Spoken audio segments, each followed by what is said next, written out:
CBI officer আনিসকে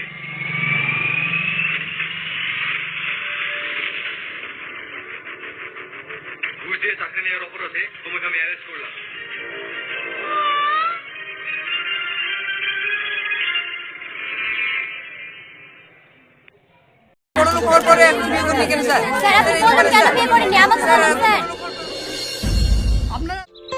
আর কতক্ষণ বসে থাকবো?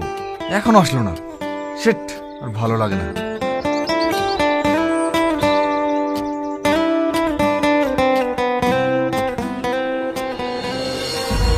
কে তুমি? এভাবে গায়ে গায়ে বসছো? একটু দূরে বসতে পারছো না? আমাকে তুমি চিনতে পারছো না? কি ব্যাপার, তুমি এভাবে চোখ মুখ বেঁধে এসেছো? আমাকে কিডন্যাপ করবে নাকি? কিডন্যাপ তো তোমাকে অনেক আগেই করেছি গো।